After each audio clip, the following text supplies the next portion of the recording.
China, one of the oldest civilizations in the world, has long been recognized for its ability to survive and adapt through centuries. This success can largely be attributed to its emphasis on creating a harmonious society, a feat that required extreme measures, especially when it came to law enforcement and punishment. While the teachings of Confucius are often associated with guiding the moral compass of Chinese society, it was a much darker aspect of ancient China's history that involved cruel, soul-crushing punishments designed to deter any threat to the social fabric. The story of ancient Chinese punishments is not just one of brutality, but also reflects the complex legal philosophies that governed the empire, from cruel corporal punishment to death by 1,000 cuts. Let's dive into the dark world of ancient Chinese law and punishment, and uncover the chilling methods used to enforce order. The 5 punishment system. At the core of ancient Chinese law was a penal system known as the 5 punishments. These punishments, which were tied directly to the severity of a crime, formed the backbone of the justice system for centuries. The system operated under the assumption that crime must be punished in a way that restored harmony to society, often at a great personal cost to the offender. The 5 punishments were not just methods of control, but were deeply ingrained in the culture, shaping the way criminals were treated. These punishments could be traced back to early Chinese history, with their origins commonly attributed to Qi Yu, a legendary warrior and a mythical king. Although the exact origins remain unclear, many believe these punishments were linked to the Xia dynasty, which ruled before the rise of the Qin dynasty. Initially, the punishments focused on branding criminals with permanent marks. Lesser crimes like petty theft would result in tattooing, marking the offender with a symbol of shame for life. However, as the crimes grew more severe, the punishments escalated accordingly. Major theft could lead to amputation, typically involving the cutting off of the nose, while more serious offenses like murder or rebellion could result in castration or the loss of limbs. The final punishment, reserved for the most severe crimes, was death. But even death was not always a quick escape. Women in particular had their own set of 5 punishments, which were somewhat more lenient, reflecting the patriarchal nature of Chinese society at the time. These punishments included tasks like grinding grain or physical punishments, but the severity of the sentence was typically less than that for men. For women, solitary confinement and forced suicide were also possibilities, but the punishments were still milder than those imposed on men for similar offenses. The influence of legalism and Confucianism. The evolution of the Chinese penal system was not a simple one, as it was shaped by 2 dominant philosophical schools, legalism and Confucianism. These schools of thought had profound effects on the legal structure of ancient China and the way criminals were treated.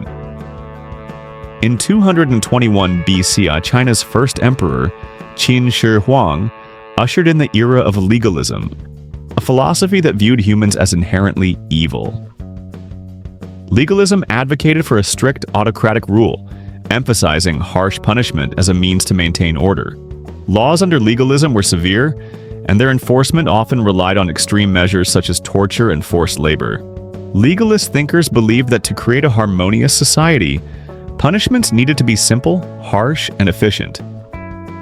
However, the brutal legal codes of the Qin dynasty didn't last.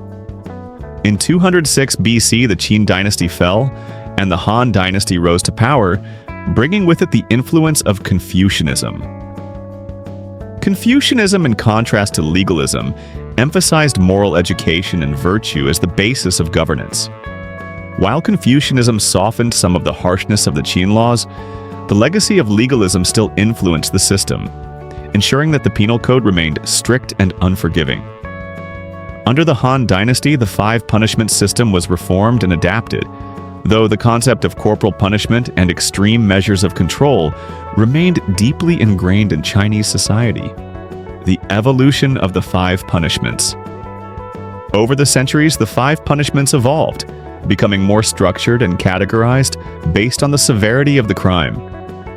Initially, harsh physical punishments gave way to more specific forms of torture and execution. During the imperial era, punishments included bamboo lashes for minor offenses, which caused pain and humiliation but were short-lived. Stick lashes, a more severe punishment, were used for repeated or serious crimes, targeting the back, buttocks, and legs. Penal service, which involved forced labor for 1 to 3 years, was given for standard crimes, removing criminals from society while allowing them to survive in harsh conditions. Exile was reserved for those who committed severe crimes, sending them to remote locations like the island of Hainan. For the most horrific offenses, execution was the ultimate punishment, with methods such as strangulation or decapitation depending on the crime's severity, with strangulation often considered more painful due to its slow and agonizing nature. Over time, punishments became more nuanced, introducing degrees of severity such as varying numbers of lashes and escalating consequences for repeated or more severe crimes. Lingchi, death by 1,000 cuts. Perhaps the most notorious of all ancient Chinese punishments was Lingchi, also known as death by 1,000 cuts. Reserved for the most heinous crimes such as treason, parricide, and rebellion, Lingchi was a form of torture that could only be ordered by the emperor himself. This excruciating punishment involved slicing the body of the criminal in multiple locations, starting with the face, then moving to the hands, feet, chest, and stomach, before ending with decapitation or a final blow to the heart. The process was intended to cause immense pain while keeping the vital organs functioning to prolong the torment. Western writers who witnessed the process described it as torture for the soul, aimed at destroying the offender's spirit so that they would be unrecognizable in the afterlife. Though commonly described as death by 1,000 cuts, the punishment involved anywhere from 8 to over 120 slices, making the term somewhat misleading. Regardless, it remains one of the most gruesome methods of execution in human history. The judicial process. Ancient China's judiciary system was built on the belief that confession was the cornerstone of justice. In a society that valued efficiency, the accused's confession was deemed crucial to resolving criminal cases. However, this reliance on confession created a dangerous loophole. Torture was employed from the very beginning of the judicial process to extract confessions, often regardless of the truth. During trials, the accused were often subjected to extreme physical pressure, such as being bound to poles or forced into uncomfortable positions to force them into confession. The use of torture was not seen as unethical, but rather as an efficient means of securing a confession and maintaining social order. The practice was so entrenched that even if the accused were innocent, they were likely to confess simply to end their suffering. In some cases, the accused were forced to wear the kangui, a wooden restraint that was locked around the neck and shoulders, causing great discomfort and public humiliation. The kangui would often be worn by the accused during their entire trial, making them a public spectacle and next symbol of their shame. Enduring legacy of torture in China. While the ancient practices of torture and execution in China are long gone, their legacy persists in various forms. In modern China, accusations of human rights abuses continue to surface, with reports of physical and psychological torture in prisons, forced labor, and other forms of inhumane treatment. Though the government has reformed many of its practices, the shadows of its brutal past still linger in the collective memory. And that's a wrap on our deep dive into the chilling history of ancient Chinese punishments. If you found this journey through history fascinating, don't forget to hit that like and make sure to subscribe. Thanks for watching, and as always, stay curious.